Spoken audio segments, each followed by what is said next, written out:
Hello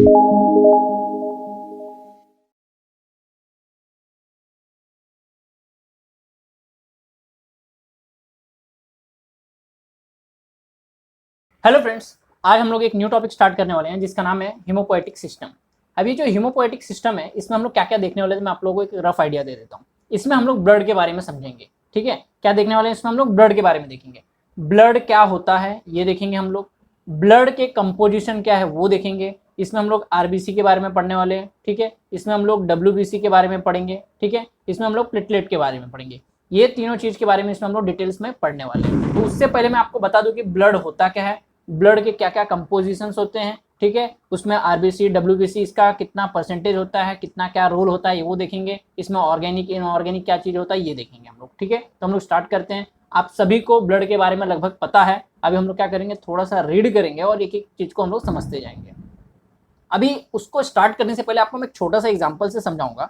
अभी मेरे body में जो भी मूवमेंट हो रहा है, जैसे अगर मैं खाना खा रहा हूँ, खाना खाने के बाद वो खाना जाता किधर है, स्टमक में जाता है। स्टमक से कहाँ पे जाता है, इंटेस्टाइन में जाता है। इंटेस्टाइन से वो खाना मेरे बॉडी में एब्जॉर्ब होता है और एब्जॉर्ब होने के बाद कहाँ पे जाता है, वो हमारे कहाँ पे जाता है, हमारे ब्लड में जाता है। जैसे अगर मैं खाना खा रहा हूँ तो खाने में मैं क्या खाता हूँ, खाने में मैं दाल खाता हूँ, चपाती खाता हूँ, रोटी खाता हूँ, भाजी खाता हूँ, चिकन खाता हूँ, जो कुछ भी है खाता हूँ। ठीक है, ये सब चीज जब मैं खाता हूँ तो ये खाने के बाद ये बनता क्या है, तो ये बनता है ग्लूकोज बनता है, प्रोटीन बनता है, फैट बनता है। ठीक है, ग्लूकोज यानी कि कार्बोहाइड्रेट, ग्लूकोज बनता है। ठीक है, प्रोटीन यानी कि अमाइनो एसिड। ठीक है, फैट यानी कि फैटी एसिड। एकदम सिंपलेस्ट यूनिट में बनता है और ये सब मेरे कहाँ पे जाएगा, ब्लड स्ट्रीम में जाएगा और पूरे बॉडी में घूमना स्टार्ट हो जाएगा, जिसके वजह से मेरे बॉडी के जो भी डिफरेंट डिफरेंट सेल से एक एक पार्ट है उसको क्या मिलेगा, न्यूट्रिशन मिलेगा। तो ये काम कर कौन रहा है, तो ये काम कर रहा है ब्लड। ठीक है, ब्लड में सब चीज जाता है और पूरे बॉडी में सर्कुलेट हो रहा है। जैसा कि आप लोगों को पता है, हम लोग ऑक्सीजन अंदर लेते हैं, बाहर कार्बन डाइऑक्साइड निकालते हैं। ये भी कौन कर रहा है, तो ये भी काम कर रहा है ब्लड। तो ब्लड का हमारे बॉडी में बहुत बड़ा रोल है। इसको जानने के लिए हम लोगों को इसका बेसिक फिजियोलॉजी हमको पता होना चाहिए। अब इससे पहले आप लोग ने 11th-12th में भी पढ़ा है इसके बारे में, मगर वहां पे जो आप लोग ने जो चीज पढ़ा है वो लगभग वही चीज है, मगर हम लोग अब इसको थोड़ा सा एडवांस पढ़ेंगे और थोड़ा सा क्लिनिकली वे में पढ़ेंगे, जिससे आपको एकदम परफेक्ट फीलिंग आएगा डॉक्टर होने का। ठीक है, ओके, स्टार्ट करते हैं हम लोग। अब पहला देख लेते हैं हम लोग ब्लड। ठीक है, ब्लड है क्या, सबसे पहला ब्लड है क्या, तो ब्लड एक कनेक्टिव टिश्यू है। क्या है, कनेक्टिव टिश्यू है इन द फ्लूइड फॉर्म। ठीक है, अब देखो हमारे बॉडी में ऐसा कौन सा फ्लूइड है, ऐसा कौन सा कनेक्टिव टिश्यू है जो फ्लूइड फॉर्म में है, तो यहाँ ध्यान में रखो क्या है, ब्लड है। ठीक है, it is considered as a fluid of life because it carry oxygen from lungs to all part of the body and carbon dioxide from all part of the body to lungs. Clear हो गया। इसको हम लोग क्या बोलते हैं, ये हमारे लाइफ का एक सबसे इंपॉर्टेंट पार्ट है। क्यों, क्योंकि ये क्या करता है, ऑक्सीजन को क्या करता है, हमारे बॉडी में लेके जाता है और हमारे बॉडी से क्या बोला, हमारे बॉडी से CO2 को बाहर लेके आता है। क्लियर हो गया, ओके। अब थोड़ा सा मैं आपका जरा पिक्चर क्लियर करना चाहता हूँ। मान लीजिए मैं खाना खा रहा हूँ खाना खाने के बाद वो खाना कहाँ पे जाएगा, मेरे पेट में जाएगा। पेट में जाने के बाद ये जो फूड है, क्या बोला मैंने, ये जो फूड है ये तीन चीज में कन्वर्ट होता है। जैसे कि मैंने बताया, एक कन्वर्ट होता है ग्लूकोज में, सबसे सिंपलेस्ट यानी कि कार्बोहाइड्रेट जो कि ग्लूकोज में होता है। ठीक है, प्रोटीन यानी कि अमाइनो एसिड। ठीक है, फिर आता है फैट यानी कि फैटी एसिड। बरोबर है, ओके। अब मुझे चाहिए एनर्जी, तो एनर्जी देगा कौन, ये ग्लूकोज देगा। तो ये ग्लूकोज ऑक्सीजन के प्रेजेंस में इसका ब्रेकडाउन होगा, जिससे मुझे क्या मिलेगा, ATP मिलेगा। बरोबर है, तो ये काम कौन करेगा, ऑक्सीजन। तो ऑक्सीजन हमारे बॉडी में जाएगा कैसे, तो जाएगा कैसे, लंग्स के थ्रू, बाहर इन्वायरमेंट से लंग्स के थ्रू हमारे बॉडी में ब्लड के थ्रू जाता है। ठीक है, तो ब्लड का ये बहुत इंपॉर्टेंट रोल है। जब जो खाना है, जो ग्लूकोज है, जब ये ऑक्सीजन इसको ब्रेक डाउन करेगा तो क्या होगा, ये पर्टिकुलर सेल है। ठीक है, पर्टिकुलर सेल में क्या होगा, थोड़ा सा ग्लूकोज अंदर जाएगा, ग्लूकोज अंदर गया, ग्लूकोज अंदर गया, ग्लूकोज अंदर गया। ठीक है, अब ये जो हमारा O2 है, ये O2 अंदर जाएगा और इसका तोड़ाई करेगा, तोड़ाई बोलेगा तो उसका ब्रेकडाउन करेगा। जब इस ग्लूकोज का ब्रेकडाउन करेगा तो ब्रेकडाउन करने के बाद क्या होगा, ये ग्लूकोज का जब ब्रेकडाउन करेगा तो यहाँ से ये CO2 as a by product मिलेगा, H2O आएगा और कुछ ATP मिलेगा। ठीक है, और ये जो CO2 है लंग से हमारे बॉडी से बाहर आ जाएगा। तो इस तरीके से साइकिल चलते रहता है। तो यहाँ पे ब्लड का बहुत बड़ा रोल है। ब्लड देखो क्या कर रहा है, ऑक्सीजन को लेके भी आ रहा है, कार्बन डाइऑक्साइड को यहाँ से लेके जा रहा है, फिर यहाँ से जो O2 है उसको लेके जाएगा। ठीक है, फिर जो ATP बन रहा है, चाहे जो भी अंदर जो भी चीज हो रहा है, सबको यहाँ वहाँ घुमाएगा। अब ये जो ATP है बाहर तो ब्लड में घूमता नहीं है, कहाँ पे रहता है, सेल के अंदर रहता है। तो सेल अपना काम करेगा। बात बरोबर है कि नहीं। तो काम कर कौन रहा है, अभी इसके पास जो ग्लूकोज लेके आया, फिर ग्लूकोज का जो बाय प्रोडक्ट है, जो फैट है, ये सब कौन लेके जा रहा है, सब काम कर रहा है ब्लड। क्लियर हो गया एकदम? ओके। अब हम लोग जरा कुछ ब्लड के कुछ प्रॉपर्टीज देख लेते हैं। देखो अभी जो ब्लड है हमारा, इसका जरा कुछ प्रॉपर्टीज देखते हैं। सबसे पहले इसका हम लोग कलर देख लेते हैं। ब्लड अपना दिखता कैसा है, रेड कलर का दिखता है। रेड क्यों दिखता है? क्योंकि उसमें हीमोग्लोबिन प्रेजेंट है, इसके वजह से। ठीक है। अर्टेरियल ब्लड कैरी, अभी जो हमारा अर्टेरियल ब्लड है वो ज्यादा रेड होता है as compare to venous blood के। ठीक है। और उसमें क्या होता है, O2 कैरी करके लेके जाता है। ठीक है। और जो हमारा विनस ब्लड होता है थोड़ा सा कैसा होता है, पर्पलिश रेड कलर का होता है, और उसमें क्या होता है, CO2 होता है। क्लियर हो गया एकदम? ओके।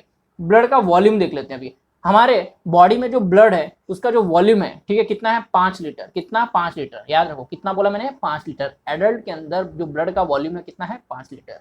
न्यूबॉर्न बेबी में उसका जो वॉल्यूम है कितना है, 450 ml। कितना है, 450 ml। और हमारे बॉडी का 8% जो वेट होता है, हमारे बॉडी का जो 8% जो वेट होता है वो कौन कैरी करता है, ब्लड। ब्लड की वजह से जो हमारे बॉडी का 8% वेट है। बाकी का जो वेट है उसमें बोन आ जाता है, मसल्स आ जाते हैं, अलग अलग चीज आ जाता है। ठीक है। ओके, समझ में आ रहा है? अगर कोई 70 kg का आदमी होगा तो उसका 8% जो होगा वो किसकी वजह से होता है, ब्लड की वजह से होता है। तो ध्यान में रखना। ठीक है।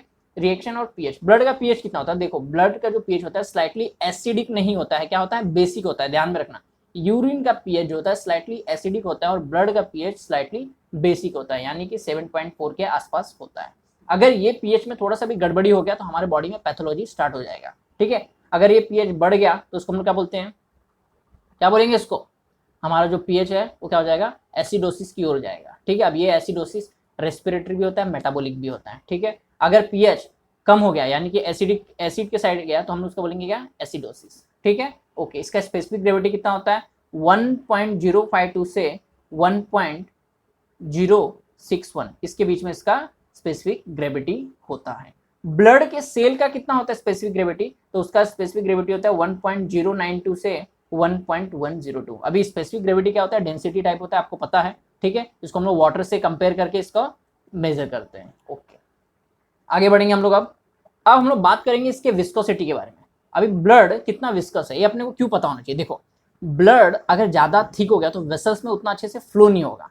ब्लड अगर एकदम पतला हो गया तो भी दिक्कत है। तो ब्लड का जो विस्कोसिटी हम लोग पानी से इसको कंपेयर करते हैं, जब पानी से हम लोग उसको कंपेयर करते हैं तो अपने को पता चलता है कि हमारा जो ब्लड है वो 5 टाइम्स मोर विस्कस है ब्लड वाटर के कंपेयर में। और ये विस्कस क्यों है, क्योंकि इसके अंदर आरबीसी है। ठीक है। इसके अंदर प्लाज्मा प्रोटीन है। ठीक है। इसके अंदर फाइब्रोजिन है, प्लेटलेट है, ये सब की वजह से इसका विस्कोसिटी है। मगर मोस्टली इसका जो विस्कोसिटी है वो किसके ऊपर डिपेंड करता है, रेड ब्लड सेल और प्लाज्मा प्रोटीन के ऊपर। इसका विस्कोसिटी किसके ऊपर डिपेंड करता है, रेड ब्लड सेल और प्लाज्मा प्रोटीन के ऊपर। ठीक है। अगर आरबीसी और ये सब कम हुआ तो इसका विस्कोसिटी भी कम होने लगेगा। ठीक है, याद रखना ये बात। ओके, विस्कोसिटी मतलब क्या होता है, गाढ़ापन। ठीक है। अभी पानी है, ठीक है, पानी में अगर मैं कुछ क्या करूँ, नमक मिला दूं तो विस्कस होगा क्या, नहीं। अगर वही पानी में मैं कुछ ऐसा चीज मिलाऊं जो एकदम पूरे पानी का जो कंसिस्टेंसी उसको एकदम थोड़ा सा गाढ़ा कर दे, जैसे उसमें मैं कुछ चावल का पानी मिलाऊं, चावल का पानी मिलाऊंगा तो थोड़ा सा विस्कस होने लगेगा, गाढ़ा होने लगेगा। समझ रहे हो कि नहीं बात? ठीक है। कंपोजिशन ऑफ ब्लड देख लेते हैं। अभी ब्लड में क्या क्या चीज होता है जरा ये हम लोग को समझना बहुत जरूरी है। ठीक है। ब्लड में देखो क्या क्या होता है, तो ब्लड में 3 टाइप के सेल्स होते हैं जिसको हम लोग क्या बोलते हैं, ब्लड सेल्स बोलते हैं। तो सबसे पहला क्या होता है, आरबीसी, क्या बोलते हैं उसको हम लोग, आरबीसी, जिसको हम लोग क्या बोलते हैं, एरिथ्रोसाइट्स। इसके बारे में हम लोग डिटेल में पढ़ेंगे।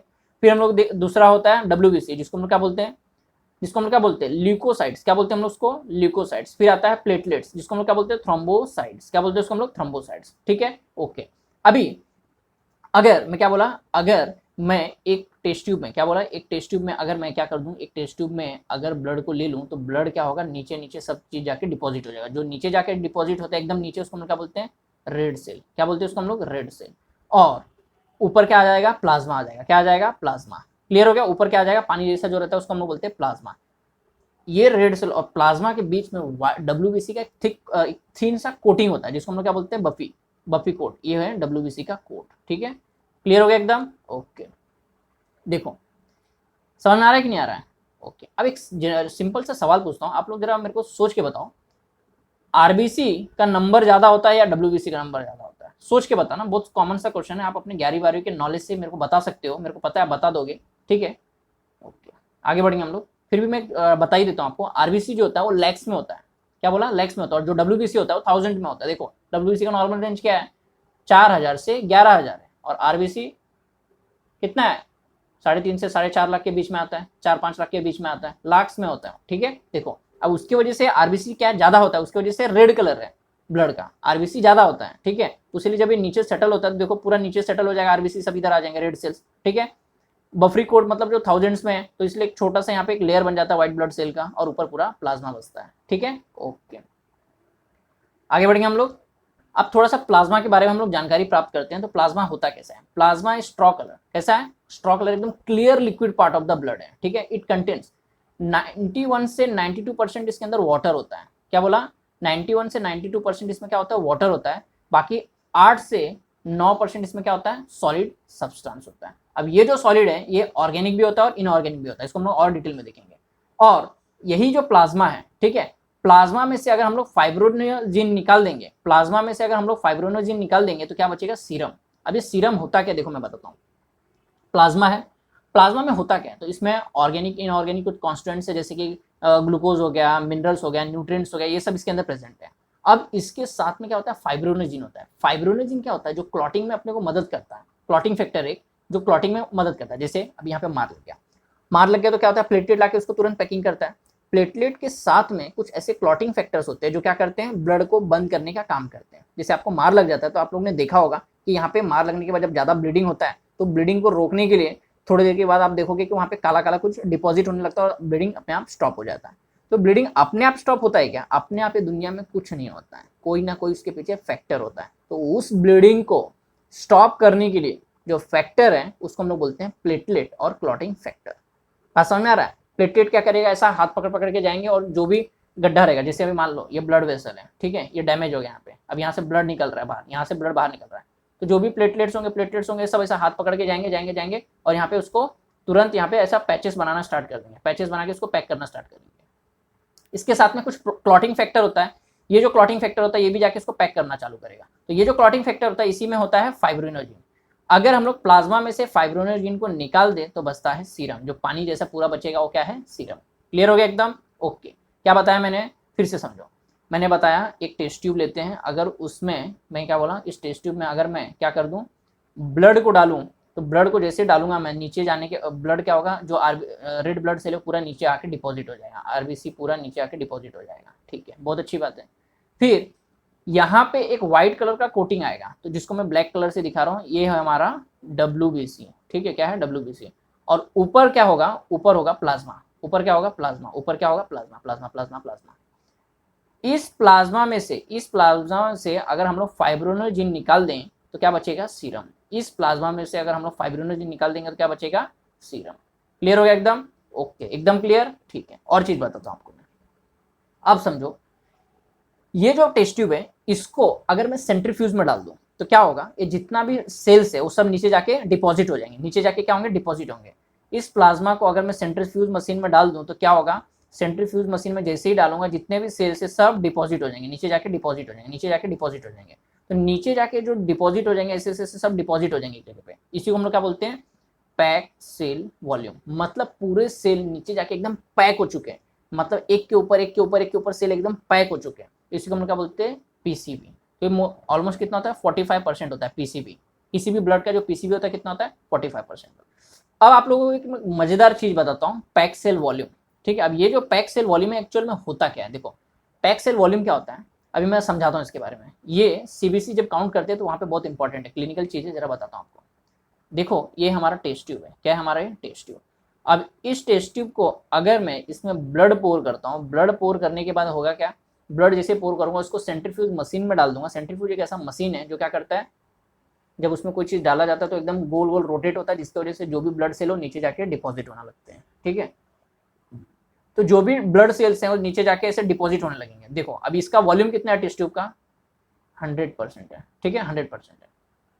अब जब इसको हम लोग सेंट्रीफ्यूज मशीन में डालेंगे, इस टेस्ट ट्यूब को जब हम लोग सेंट्रीफ्यूज मशीन में डालेंगे तो क्या होगा? गोल गोल गोल गोल घूमेगा। गोल गोल घूमने से क्या होगा? जितने भी अंदर सेल्स होंगे वो नीचे जाके एकदम डिपॉजिट होने लगेंगे, नीचे जाके एकदम डिपॉजिट होंगे और एकदम पैक हो जाएंगे। क्या होंगे? पैक हो जाएंगे। पैक होने के बाद ये लोग जितना वॉल्यूम ऑक्यूपाई करेंगे उसी को हम लोग क्या बोलते हैं? पैक सेल वॉल्यूम, ठीक है। अभी 100% इसका वॉल्यूम है, ठीक है। अगर ये लोग ने इतना जगह ऑक्यूपाई किया जब हम लोग इसको सेंट्रीफ्यूज मशीन में डाले जितना जगह ऑक्यूपाई करेगा उतना उसका वॉल्यूम होगा। तो नॉर्मल ह्यूमन बीइंग का और नॉर्मल ह्यूमन एडल्ट का कितना होता है, 45% उसका क्या होता है, पैक्ड सेल वॉल्यूम होता है। मतलब ये लोग 45% जगह ऑक्यूपाई करते हैं। क्लियर हो गया एकदम, ओके। अब इसका आपको मैं थोड़ा सा क्लिनिकल बात बताता हूँ। मान लो ये जो वॉल्यूम है किसकी वजह से, सेल की वजह से। मान लो पैक सेल वॉल्यूम अपना इंक्रीज है 45% से थोड़ा सा ज्यादा है, मान लो 50% है, ठीक है। तो इसका मतलब हम लोग समझेंगे क्या, इसका मतलब ये हो सकता है कि हमारा जो आरबीसी है, हमारा जो सेल्स है, जो ब्लड के सेल्स हैं, उनके साइज बड़े हैं। अगर इनके साइज बड़े होंगे, ये जो ब्लड के सेल हैं इनके साइज अगर बड़े होने लगे तो होगा क्या, देखो ये जो ब्लड के सेल है इसके साइज अगर बड़े बड़े होंगे, इसके साइज अगर बड़े बड़े होंगे, इसके साइज अगर बड़े बड़े होंगे तो ये ज़्यादा वॉल्यूम ऑक्यूपाई करेगा, मतलब यहाँ तक वॉल्यूम ऑक्यूपाई करेगा। तो मतलब पीसीबी बड़ा है, इसका मतलब क्या हुआ कि हमारा जो पैक सेल वॉल्यूम है वो बढ़ गया है। इसका मतलब हमारे सेल्स के साइज बड़े हैं, इसका मतलब वहाँ पे कुछ पैथोलॉजी है। बात समझ में आ रहा है। अब वो पैथोलॉजी क्या है उसको हम लोग को आगे इवेल्युएट करना पड़ेगा, ठीक है। अगर ये पैक सेल वॉल्यूम अगर 45% से कम होता है, इसका मतलब क्या है, हमारे जो सेल्स हैं, हमारे जो सेल्स है बहुत छोटे छोटे हैं। कितने हैं, बहुत छोटे छोटे हैं, बहुत छोटे छोटे, बहुत छोटे, जिसकी वजह से वो लोग इतने में ही आ जा रहे हैं, ठीक है, इतने में आ जा रहे हैं। उनको होना चाहिए था 45%, मगर वो लोग इतने में आ जा रहे हैं, इतने में आ जा रहे हैं, मतलब उनका साइज कम है। पैक सेल वॉल्यूम अगर बड़ा है इसका मतलब क्या हुआ, पैक सेल वॉल्यूम बड़ा है, इसका मतलब हमारे सेल का साइज बड़ा है, इसका मतलब उसमें कुछ पैथोलॉजी है, ठीक है। पीसीबी अगर ज़्यादा है इसका मतलब हमारे ब्लड सेल्स का साइज बड़ा है, पीसीबी कम है इसका मतलब हमारे ब्लड सेल का साइज कम है। तो इसको इवेल्युएट करने के लिए हम लोगों को आगे और टेस्ट करना पड़ता है, ठीक है। पैक सेल वॉल्यूम को जरा हम लोग और अच्छे से समझते हैं। पहला मैंने आप लोगों को साइज के बारे में बताया, ठीक है। दूसरा रिलेशन हम लोग देखेंगे नंबर से, ठीक है। अगर जो एवरेज पैक सेल वॉल्यूम है वो कितना होता है, 45% के आसपास होता है। इतना ध्यान में रखो, 45%, मेल हो चाहे फीमेल हो। यहाँ पे कुछ रेशियो दिया है मगर आप लोग इतना समझ लो कि 45% के आसपास होता है, ठीक है।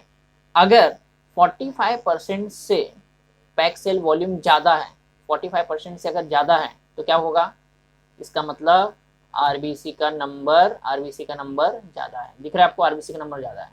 अगर 45% से कम है इसका मतलब आरबीसी का नंबर कम है। आरबीसी का नंबर क्या है, कम है, देखो दिख रहा है यहाँ पे। तो इसका मतलब ये हुआ कि इसको हम लोग एनीमिया ऐसा बोल सकते हैं, ठीक है। आरबीसी का नंबर कम होगा तो इसको हम लोग एनीमिया ऐसा डायग्नोसिस कर सकते हैं, ठीक है, ओके। फिर से हम लोग पैक सेल वॉल्यूम से क्या क्या पता कर सकते हैं, एक तो हम लोग को साइज के बारे में एक रफ आइडिया आ जाएगा, दूसरा नंबर के बारे में रफ आइडिया आ जाएगा, ठीक है।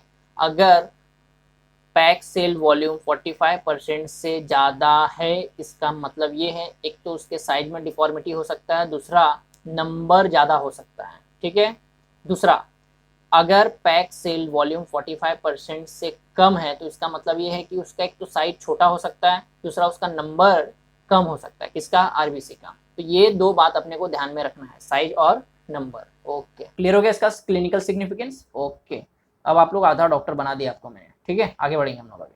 फटाक से क्या करेंगे हम लोग अभी, फटाक से पूरे प्लाज्मा का कंपोजिशन देख लेते हैं। प्लाज्मा में क्या क्या होता है, देखो प्लाज्मा में क्या होता है, सॉलिड चीज होता है। अब ये जो सॉलिड है कितना होता है, 7 से 8% होता है, ठीक है। उसमें पानी होता है, पानी कितना होता है, 92 से 83% होता है। और उसमें क्या होता है, गैसेस होता है। गैसेस में क्या होगा, ऑक्सीजन होगा, कार्बन डाइऑक्साइड होगा, नाइट्रोजन होगा, ये सब गैसेस होगा, ठीक है, ओके।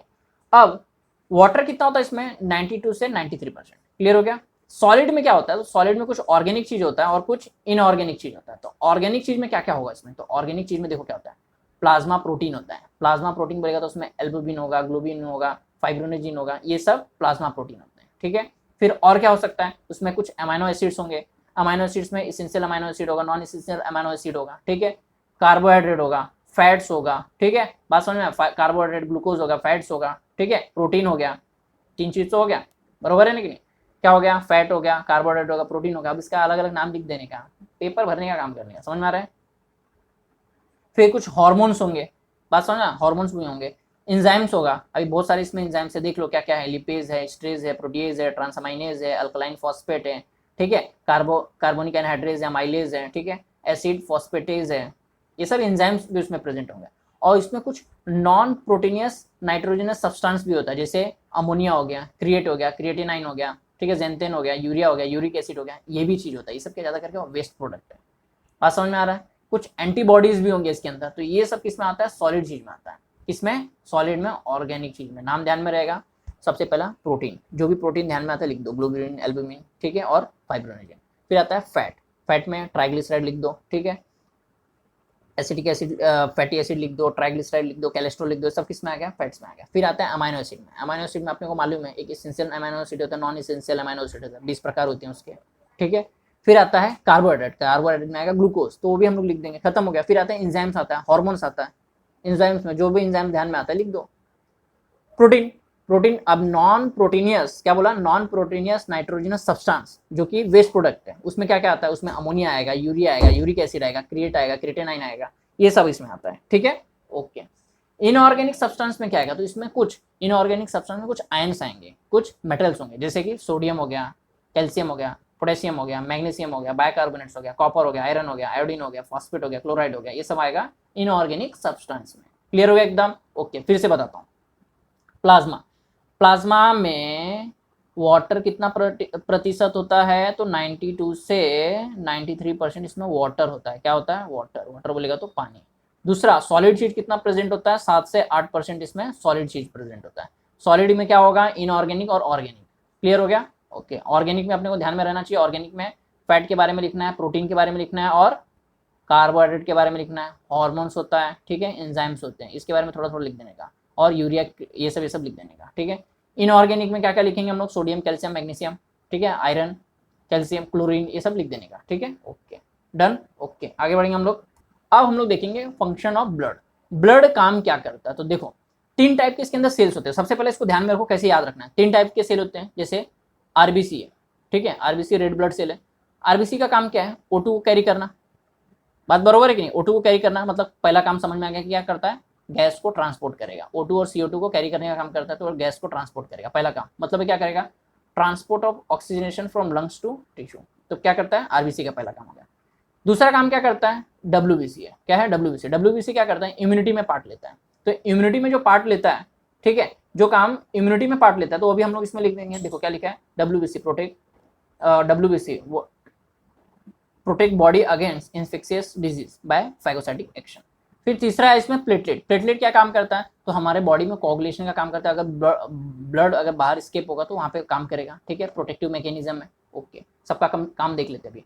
पहला क्या है, ट्रांसपोर्ट, ट्रांसपोर्ट ऑफ गैस, मतलब ऑक्सीजन को क्या करता है, लंग से टिश्यू की तरफ लेके जाता है, और टिश्यू से कार्बन डाइऑक्साइड लंग की ओर कार्बन डाइऑक्साइड लेके आता है। क्लियर हो गया एकदम। Blood transport hormones, vitamin to different place of in body, क्या करता है, हार्मोन्स हो गया, विटामिन हो गया, ठीक है, एंजाइम्स हो गया, उसको एक प्लेस से दूसरे प्लेस पे लेके जाता है।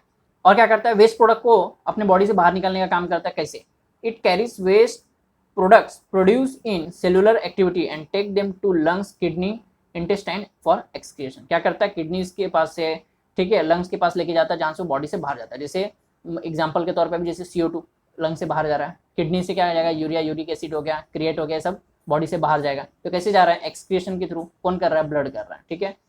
Blood maintain acid base balance, और क्या करता है, एसिड बेस बैलेंस का मेंटेनेंस करता है, ठीक है। कैसे करता है मालूम है अपने को, आगे पढ़ेंगे हम लोग।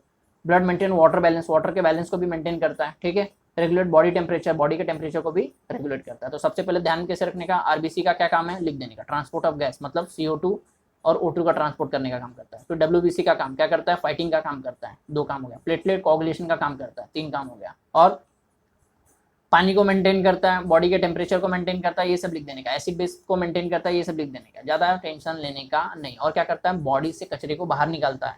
कचरे को बाहर निकालता है मतलब क्या कर रहा है, एक्सक्रिएशन का काम कर रहा है। कौन कर रहा है, किडनी और लंग्स, किसके थ्रू, ब्लड वहाँ पे लेके जाता है, सब कचरे को किडनी के पास लेके जाता है, किडनी उसको बाहर निकाल देता है। ब्लड क्या करता है, कुछ जो टॉक्सिन गैसियस होता है, जैसे अभी उसको क्या करता है, लंग्स के थ्रू बाहर निकालता है। एग्जाम्पल देता हूँ, जैसे अल्कोहल हो गया, ठीक है, अल्कोहल हम लोग पीते हैं, बरोबर है, पीने के बाद कहाँ पर जाता है, स्टमक में जाता है, स्टमक से इंटेस्टाइन में जाता है। मगर जो आदमी अल्कोहल पीता है, उसके स्मेल से अल्कोहल का बास आता है। क्यों आता है, क्योंकि उसको वहाँ से बाहर निकाल रहे हो। एक्सक्रीशन का काम कर रहा है कि नहीं कर रहा है, ओके, वेरी गुड। आगे बढ़ेंगे हम लोग। टाइप्स ऑफ ब्लड कॉर्पसेल्स, ये हम लोग देखेंगे। तो इसमें सबसे पहले हम लोग देखेंगे एरिथ्रोसाइट, जिसको हम लोग रेड ब्लड सेल बोलते हैं, ल्यूकोसाइट, जिसको हम लोग व्हाइट ब्लड सेल बोलते हैं। फिर आता है थ्रोम्बोसाइट, जिसको हम लोग क्या बोलते हैं, प्लेटलेट बोलते हैं। इसको हम लोग पढ़ने वाले। अब इसको पढ़ेंगे हम लोग, उससे पहले हम लोग इसमें क्या क्या पढ़ेंगे वो बता देता हूँ आपको मैं। तो इसमें हम लोग पढ़ेंगे इसका डेफिनेशन, एक क्या चीज़ है ये, ठीक है, इसका नॉर्मल काउंट क्या है, इसके सेल्स दिखते कैसे, उसका शेप देखेंगे, उसका साइज देखेंगे हम लोग, ठीक है। उसके बाद इसमें डिफॉर्मिटीज कैसे हो सकता है, इसका फॉर्मेशन कैसे होता है, क्या ऐसा फैक्टर है जो इसको प्रोडक्शन में हेल्प करता है। बात समझ में आ रहा है कि नहीं आ रहा है, ये सब पढ़ेंगे। होमोपोइसिस क्या होता है, एरिथ्रोपोइसिस क्या होता है, ठीक है, ल्यूकोपोइसिस क्या होता है, ये ब्लड बनता कैसे है इसके बारे में पढ़ेंगे हम लोग। ये अगर कम हो गया तो हमारे बॉडी में क्या इफेक्ट हो सकता है, अगर ये ज़्यादा हो गया तो हमारे बॉडी पे क्या इफेक्ट होगा, ये सब सारी चीज़ें इसमें हम लोग पढ़ेंगे। तो इन शॉर्ट क्या पढ़ने वाले हम लोग, सबसे पहले इसके साइज के बारे में पढ़ेंगे, ठीक है, पहला बात। दूसरा इसका नॉर्मल वैल्यू पढ़ेंगे। तीसरा हम लोग ये फॉर्म कैसे होता है वो पढ़ेंगे। चौथा हम लोग अगर ये कम हो गया हमारे बॉडी में तो हमको क्या डिजीज़ हो सकता है, ज़्यादा हो गया तो हमको क्या डिजीज़ हो सकता है, ये पढ़ेंगे हम लोग, ठीक है। पाँचवा ये हमारे बॉडी में काम क्या करता है ये भी पढ़ेंगे हम लोग, ठीक है। ओके, चलेगा, ठीक है।